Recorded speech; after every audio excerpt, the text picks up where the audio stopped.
Hello and welcome to this National 5 Administration and IT support video. We're going to be focusing in on your practical examination, which is of course based on the computer, and we're going to look at some of the questions that you might face, and also how you go about answering them and where marks are awarded. Now, obviously, with it being a practical based course, people will have practiced their spreadsheets, likely in Microsoft Excel, and their database work, likely in Microsoft Access. I'm not going to be demonstrating the Excel and Access packages because everyone will be using different versions, and the version you've probably got at school is different to the version that you have at home, which is different to the version that I have on the computer that I'm recording this video on, which is different to the version that I have at the school I work in. So I'm going to talk about general approaches and generic concepts that no matter what spreadsheet version package you're working on, you'll be able to hopefully pick up some tips. But what I would say is you need to make sure that you're working really closely with your teacher or the person responsible for your course to make sure they're giving you a really clear direction on how you should be printing things, how you should be using the packages that you have in your school. And if you're not sure, you must go back and make sure you ask and get that clarified, because there's no problem asking for help, and you need to make sure that you've got it really clear in your mind what's expected of you, so you can do the best that you possibly can in the exam. So our learning intentions are to learn to apply our knowledge in answering questions for the database, spreadsheet, and theory elements of the admin and IT qualification. This means our success criteria is going to mean that I can recognize the type of question being asked and understand the style of response needed. And I can apply my admin and IT knowledge to the question to achieve all the marks that are available. So we're going to be really focusing in on that exam technique. But before we talk about specific admin and IT exam technique, a few top tips to hopefully steer you in the right direction. I don't think anything here will probably be new to you, but it's always nice to be reminded, and it's always been nice to make sure that you're taking the time to read the question and really understand what's being asked of you. So sometimes we can race in because we feel we know the answer. We want to get that down quickly, and we want to make quick pace through the paper. Well, yes, we're going to need to work quickly to make sure we get everything done in the time that we have, but we do want to take that time to make sure we know exactly what the question is asking us. So look for the command word to see what it's asking you to do. Look for the key bits of information. What actions is it asking you to take? And especially when it comes to accuracy of keyboarding, making sure we're taking our time there to key that in correctly. And with the printouts, there's always going to be really specific information about how the printout needs to look. So taking that time to make sure we get those correct is important. There will be things in the exam that you're going to find challenging. So you need to manage that mindset. So trying to remain positive, trying to be resilient, trying to problem solve your way out of any difficulties, because you might find just giving yourself a little bit of breathing time, a little bit of focus can really help you get back on track. So don't feel yourself getting down. Go, right, I can do this. I've got a good idea of how I might attempt this, and then try giving it a go. Because if you've tried something and you've printed something out, you've answered the question as it's been asked, then you're likely to pick up marks, even if you don't get all the marks that are available. But if you leave it blank or you don't do it, then you haven't made that time count, and no answer is definitely going to get you 0 marks. So giving yourself the best chance by getting something down or producing something is, of course, really important. And having taken that time before you've started answering to understand the question, what's being asked, can mean you can also be really clear in the answer that you present. So keeping your answers clear and concise will really help the marker when they're marking. So do try to do that. Continuing with the top tips then, how are the marks going to be awarded? Well, you're going to be demonstrating your different IT application skills and also your theory knowledge across the following areas. So you're going to have the spreadsheet area, which is a 20 marks, give or take, plus or minus 3 marks. So that's a kind of a rough amount of marks available for spreadsheets. And the focus there is entering and editing text, using formulae and functions to perform calculations and summarize information, and then using functions to be able to manipulate information. With the database area, where you've got another 20 marks available there, give or take 3 marks either way, and there's going to be some entering and editing text there. So of course, that's making sure we're really accurate with our keyboarding. We want to display information as a table or a form, and or create reports or potentially address labels. And there again, we're going to be manipulating some information in that database.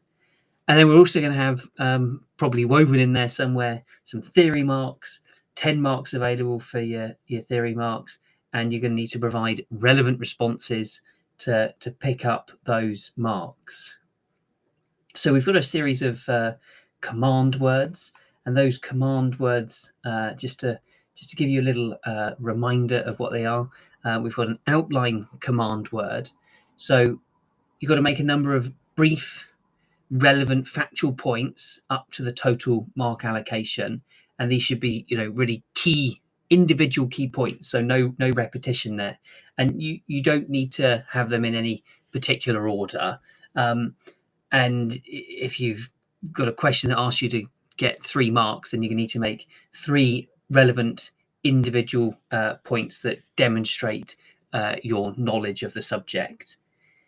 Another command word that we have is the explain command word. So questions that ask candidates to explain will mean you have to make points that relate to the cause and effect or make up the relationship between things, and you've got to be really clear in those answers. So for example, by showing connections between a process and a situation, that works really nicely.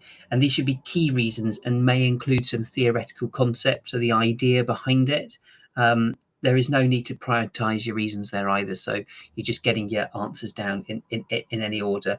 And with explain, for every accurate, relevant point you're making, you're going to get 1 mark there. It's important to say here that markers always work with positive marking. So they give you credit where they can find it. They give you a mark where they can find it. And if you've got other information in there, they're not going to take marks off. So marks are accumulated for the demonstration of those relevant skills, that knowledge, that understanding. They're not being deducted from a maximum number of marks, or if you've made an error or you've missed something out, you're going to get a mark taken off. There's no taking off of marks. There's just adding up marks where you did things correctly. So that's really important to bear in mind.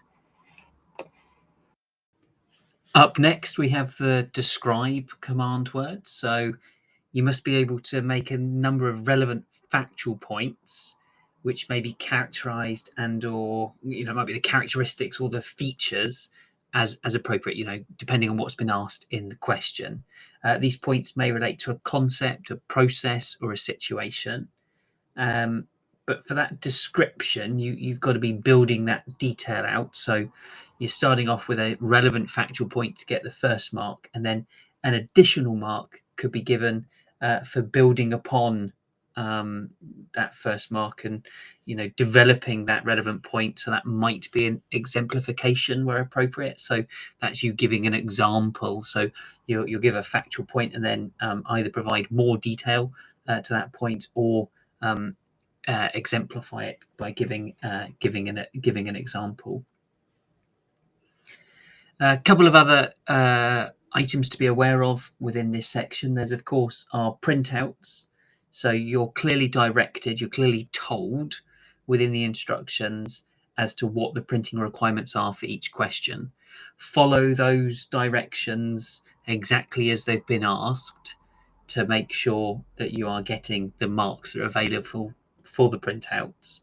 And when it comes to keying in, you also want to make sure that you're absolutely getting that completely accurate, because marks are awarded for every block of text that's accurately keyed in, and a block of text is about 20 words. So every 20 or so words that you've got absolutely correct will allow you to pick up additional marks.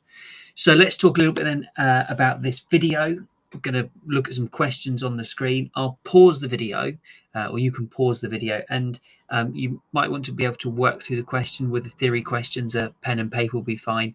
If it's a practical question, either spreadsheets or the database, you might not have the package or the files available. All the files are available on the SQA past paper website, and the past paper that we're using for the question is clearly shown in the bottom left hand corner of the screen. So if you can get the files and you can get yourself set up to do that, then brilliant.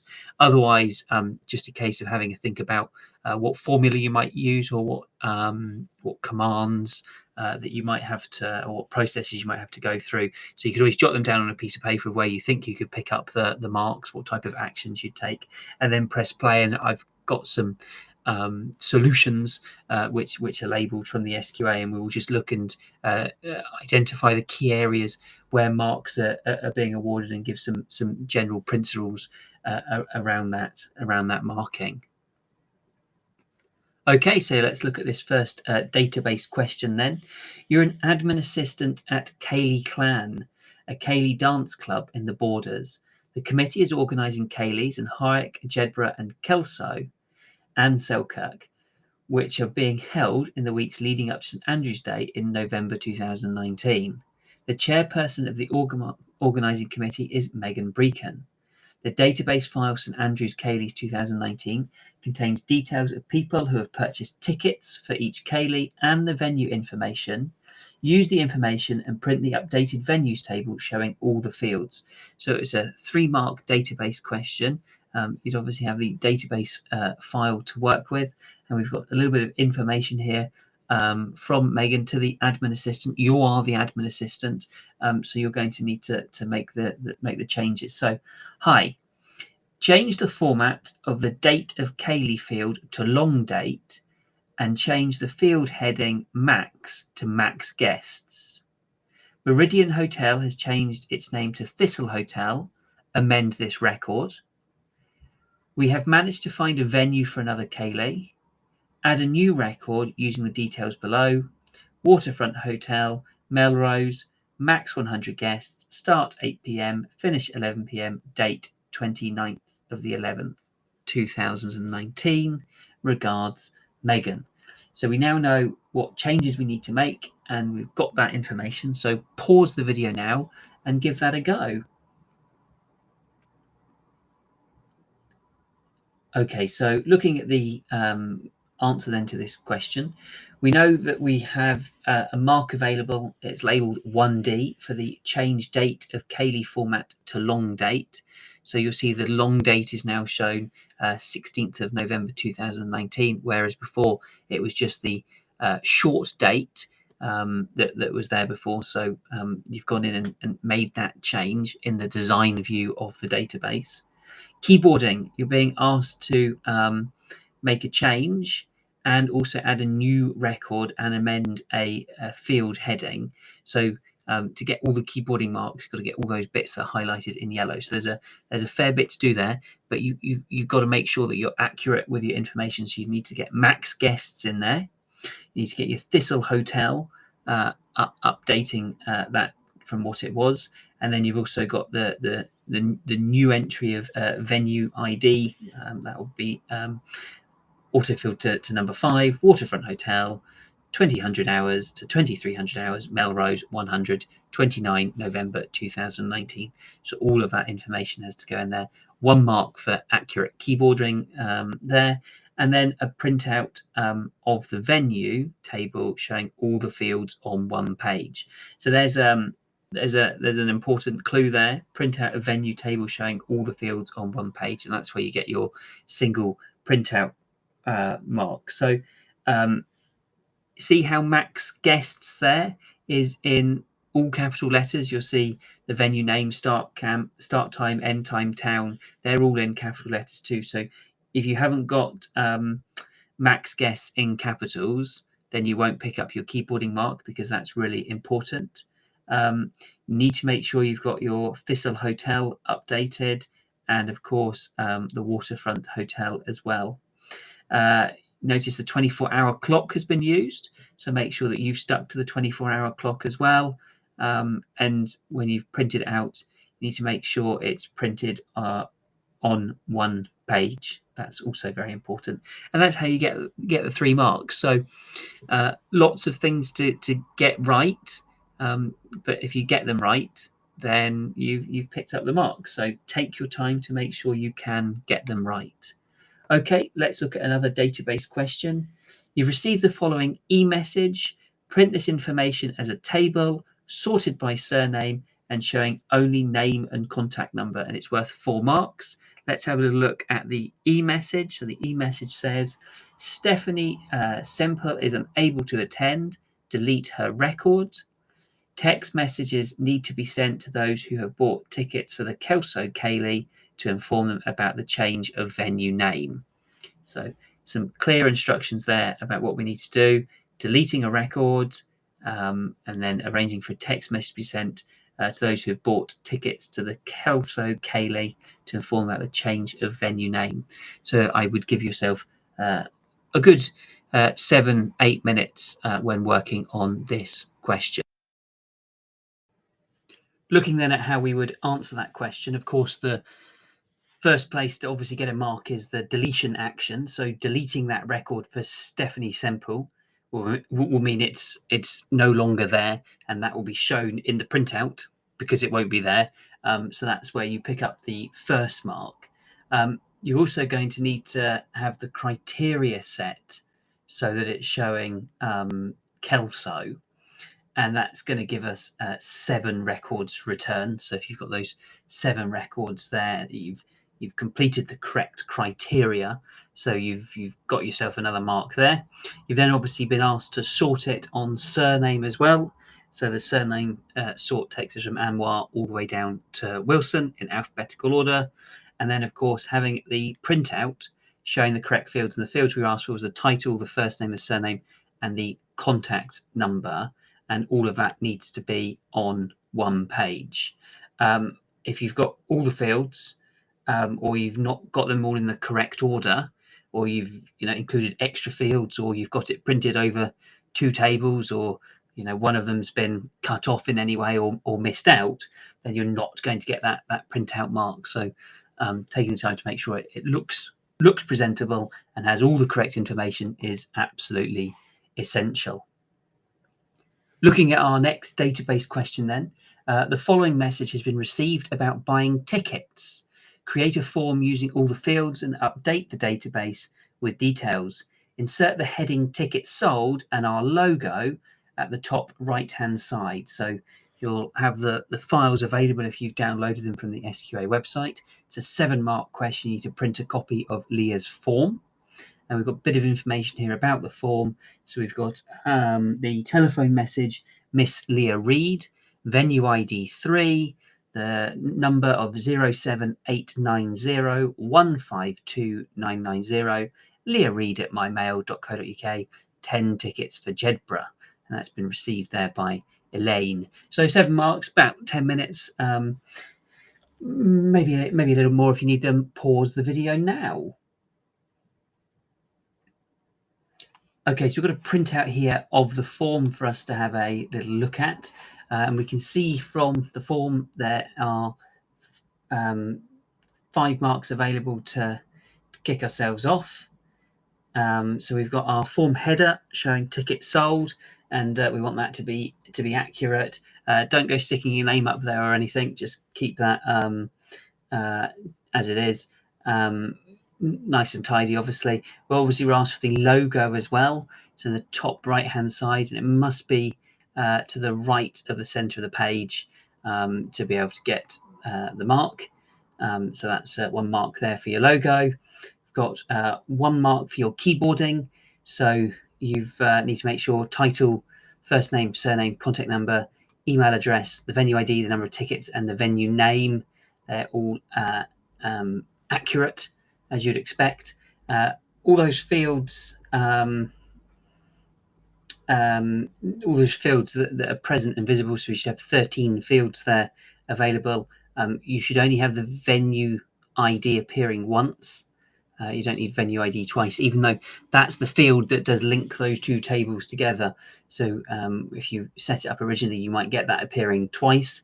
And then your printout showing the selected record, which is Leah Reid, in the form format and all being on one page. So if you printed multiple records, you're not going to get the mark because you're just being asked to put in the one for Leah Reid. If you're not got your keyboarding accurate, you haven't typed everything in, then you'll miss out on that mark. So taking the time, this is always the key point, isn't it? Making sure you take your time there to get through it. Right, our next database question then is using the information below, create and print a database report. And then we've got some writing here. I am concerned that the ticket sales for the Braidwood Lodge and Satano Halls Cayleys are low. Search the database for these venues, sort in alphabetical order of town and descending order of number of tickets, showing only ticket holder names, number of tickets and town. Insert a suitable heading, insert the following sentence in the report footer. Information correct as at, and then insert today's date, Megan. So we've got lots of instructions there. So we need to work our way through that to be able to get all the marks available. Give yourself about 10 minutes. So looking then at how we get those 7 marks, Braidwood Lodge and Saturno Hall's ticket sales. So that is the header. We've got that heading put in. We've also made sure that we've got the right criteria. So we're looking for Saturno Halls in Jedburgh, and there's 7 records related to that. And then we also want the Braidwood Lodge ones, which is Selkirk, and there's 10 tickets available with that. So that's 17 in total. We're sorting on 2 fields, and you get 2 marks available for your sorting. First, making sure town is in alphabetical order. So we can see Jedburgh has become before Selkirk, so that's in ascending order. And then our number of tickets is in descending order.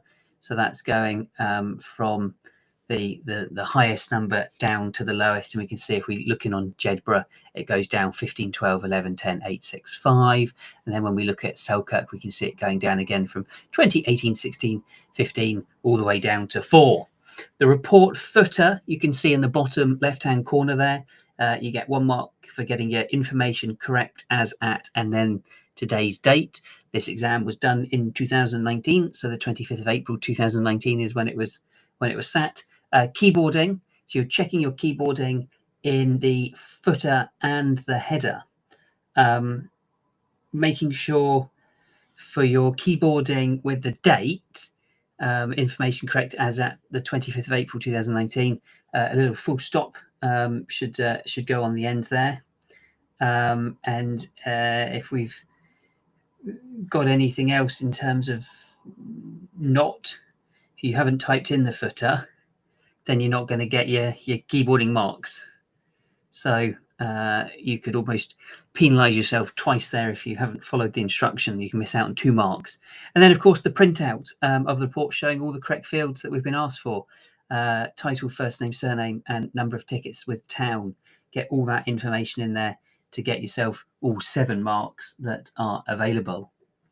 Okay, moving on to our spreadsheet questions then.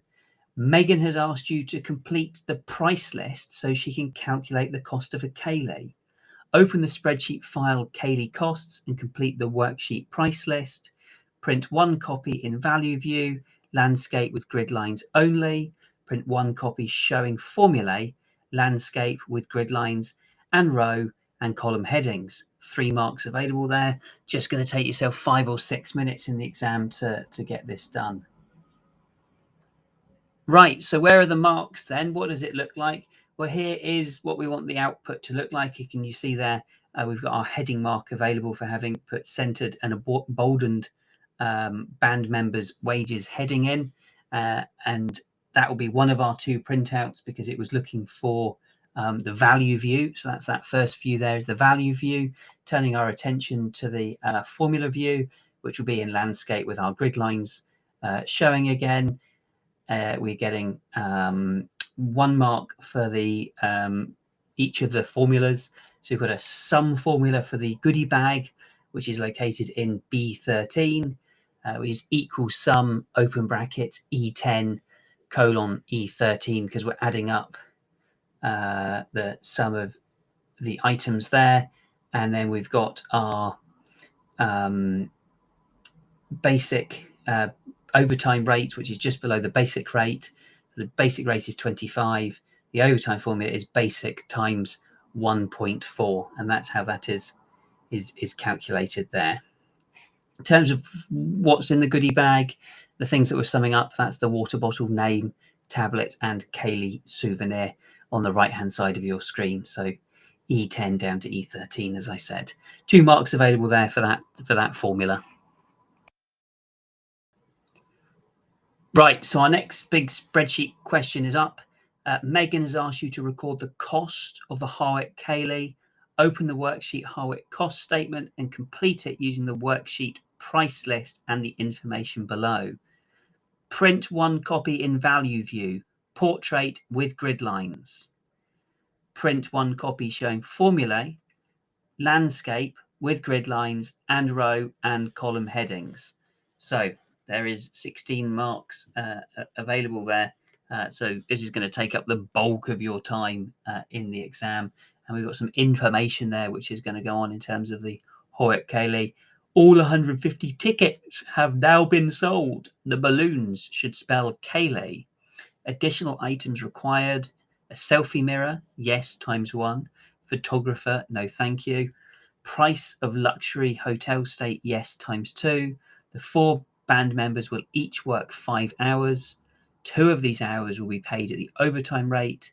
The budget for the Kaylee is £2,500. Pause the video now and work through the answers.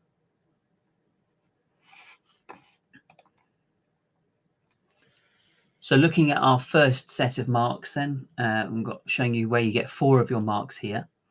So the first one is the item cost to the goodie bag and quantity for balloons and goodie bags are correct. So your goodie bags quantity is 150, and we know that because there's 150 people going, and we know that for the balloons, 7 balloons are needed because there's 7 letters in the word Kaylee. So that information needs to go in correctly there. Our next item is keyboarding of the new rows and the new labels. So it's the selfie mirror, the price of luxury hotel stay, and the cost per person. £250 for each of our selfie mirror and prize of the luxury hotel stay. 1 selfie mirror and 2 hotel stays. So that's all the items there that are in yellow. That's where you're getting your keyboarding marks. So making sure all of that is typed in correctly is good. And typing things in, you're never going to guess it, but take your time to make sure that you type it in properly and accurately. We've then got some formatting that needs to occur. So we need to make sure we're being consistent with our formatting. So checking it's bold where it should be, it's currency where it should be, and making sure that formatting is correct. Decimal places, always a good one to check. Turning our attention to where the rest of the 12 marks are coming from, and I will make this a little bit bigger for you in just a second. So going through each of these, then we have a format. We have a formula mark up first. So that's in D3, and we're putting equals B3 multiplied by C3, and that's important to get that in. And ideally you'll do that without brackets as it's there. But if you did use brackets, you won't be penalised. And then D4 all the way down to D9, the same formula is going to be used. So you've got a replication mark there because you've taken that formula and got it down correctly. The 2 new rows have been inserted in the right place. So that's where we're going to get ourselves an additional mark. There shouldn't be any shading in the areas. So you need to make sure it's consistent with the items that are in rows 3 to 9. And then we're also need to make sure that we're getting that typed in correctly. Of course, the keyboarding mark was in the first part of the answer that we've been through. Our wages formula, so that's in D12. You need to get the basic times 3 plus overtime times 2. So that's 3 hours of the basic rate, 2 hours at the overtime rate. And then we're multiplying that by 4 for the 4 band members. So to get your effectively your formula marks there, you're looking to get all of that right. You'll notice they've used a named cell there as well in terms of the basic and overtime. So referencing that named cell is important to get your mark as well. Of course, you could reference the cell, but we know in admin we can give a cell a name, which makes it easier in our formula to know what we're referring to. So that's where name cells become really useful. The total cost of the event formula, so that is in D13. We need to make sure that is a sum of D3 all the way down to D12. So that's get that formula in. The if statement that's in D14, we need to get if open brackets D13 is greater than 2,500, then we're going to print no. Otherwise, we're going to print yes. You could obviously write that the other way around for if it's D13 is less than or equal to 2,500, then you're going to say yes and no. So this is just indicating whether it's within budget or not within budget. The marker will obviously be checking carefully you've got those conditions around the right way. But you'll obviously have printed it in value view as well as in the formula view. So that's hopefully nice and easy for them to see. Some keyboarding marks for checking that the condition has been typed in correctly there. So that's a nice mark to pick up. The cost per person formula is taking, and that's located in D15. That's taking the cost of the event, which is D13, and you're dividing it by 150 because that's how many people are going. So taking the total cost of the event and you're dividing it by the total number of people who are going, which is 150. If you referred to cell C9 because you've got 150 people there, then that's also accepted as well. And then there is a printout mark available as well for your printing. So you need to make sure that you've got no data in those shaded cells, and you also need to make sure you're in landscape for the first part, and you've got your formula in landscape and your row and column headings. And then for the second part, you're going in portrait mode with your formula, landscape, and row headings. So just again, take your time to go through what's being asked for me. How am I going to make that happen? Now, can make that answer nice and big for you, and you can pause the video if you need to and go back over that. But if the formula can't be read, so when you've printed it in formula view, you haven't allowed all of that formula to be seen, that the word for that is it becomes truncated. So you don't want your formula to be truncated. You want the marker to be able to see all of that formula.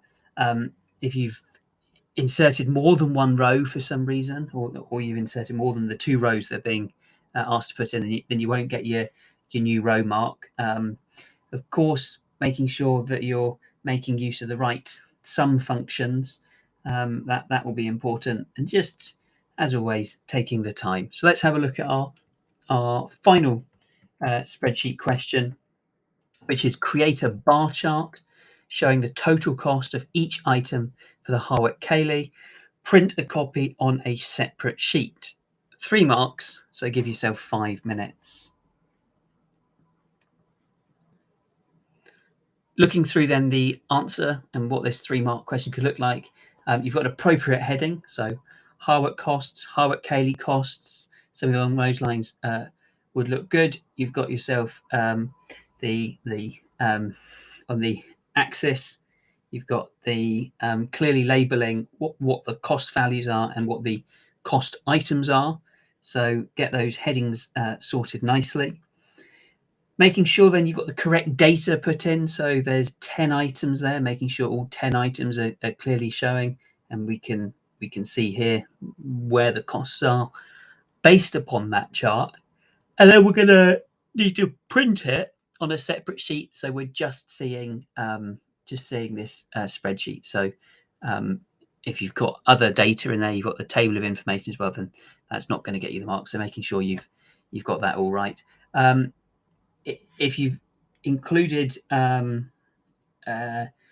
if you don't put hard work costs in the title at the top, or you've not got your axis labels appropriately done so that you can see them all, you can see here they've been nicely slanted, but as long as yours are clearly visible, it's okay with how you display them. You won't get that heading mark, so making sure you've got that nice and clear is important. And that is the end of our spreadsheet questions, and we'll be turning our attention to our theory questions next. Now we've got 11 marks worth of theory question here, so I'd be giving myself a good 20 minutes to get well stuck into making sure I'm giving the details here. So you are the admin assistant at By Bala, a small fashion studio based in Stirling. The studio is run by sisters Ailish and Eleanor. The studio is preparing to take part in a fashion show in Milan, Italy this summer. Staff need to be reminded when in Milan, our health and safety procedures and security measures must still be followed. Outline 3 responsibilities of By Bala has for any 2 of the following health and safety regulations: Health and Safety at Work Act, Health and Safety First Aid Regulations, Health and Safety Fire Precautions, Health and Safety Display Screen Equipment Regulations. Organisations have a responsibility to ensure the security of people and property. Explain 5 other ways By Bala can ensure the security of people and property. So we're outlining 3 responsibilities, having selected from 2 of the health and safety regulations. That's an outline part of the question. And then the second part is the explain part, 5 other ways By Bala can ensure the security of people and property. Pause the video now, give yourself plenty of time to work through that, and then we'll come back together. Okay, looking then at the first part. So you'll have picked from 2 out of these 4 regulations, but I'll take you through all 4 regulations. So we have the Health and Safety at Work Act. Now then, kind of 8 areas we can pick from here. Ensure entrances and or exits are safe. Ensure equipment cables are safe and properly maintained. Ensure regular health and safety checks and risk assessments are undertaken. Provide health and safety training for all staff. Now you need to make sure you're specific that it's health and safety training. DNA means do not award. If the training is just talking about training on its own, if it's generic training, you're not going to get the mark. Talk about health and safety training, you will get the mark. Provide a health and safety policy for all staff. Make sure you provide safe working conditions and methods. Provide protective clothing or equipment, sometimes referred to as PPE. And then ensure temperature is above the minimum. So all of these things are set down in the Health and Safety at Work Act, and referencing any of those 2 items within that. 3 items is what we're looking for. Any 3 items within that act is a really good start, and you'll be able to get yourself a good couple of marks there. Picking another one, potentially first aid legislation. Need to make sure someone has appointed to be in charge of first aid. So who is responsible for first aid? That should be clearly set out by the organisation. There should be an accident book or accident form to record accidents and instances. You could also refer to recording near misses as well. So that's where an accident nearly happens. Need to make sure employees are informed of the first aid arrangements and they know what they are. Potentially a first aid kit needs to be provided, and first aid training. Again, that's being specific about the type of training that's being provided. So turning our attention now to the fire precautions. You need to assess any risks and ensure equipment, cables are all risk assessed, and that's been covered. Provide firefighting equipment. That could be fire extinguishers and fire blankets. Now, if you talked about fire extinguishers, you couldn't then go on to talk about fire blankets to get a second mark. That's all related. So You can't have any repetition there. By all means, write about both, but you're going to get just 1 mark under firefighting equipment. Ensure your firefighting equipment is maintained. So that might be having some kind of service log, making sure fire alarms are installed, train staff of what to do in a fire emergency evacuation and those procedures, carry out regular fire drills, ensure emergency exits are clearly labelled, ensure those emergency exits are kept clear, ensure fireproof doors must be used where appropriate. Need to be talking about having the fireproof doors being used, not just talking about fire doors being kept closed. You need a little bit more detail than that, and ensure there are designated assembly points and people know where those designated assembly points are. So you're just outlining that information and you're providing that. So that's now 3 of our health and safety regulations that we've looked at. Looking at our 4th health and safety regulation, which is about the display screen equipment. Make sure that workstations are suitable or they've been assessed for use. Provide employees with training on how to adjust equipment. Give employees sufficient rest breaks or a change of activity. Provide adjustable chairs so they can have their chair at the right height for their screen. Make sure that they are provided with an anti-glare or an adjustable screen so they can adjust the brightness, for example, to prevent eye strain.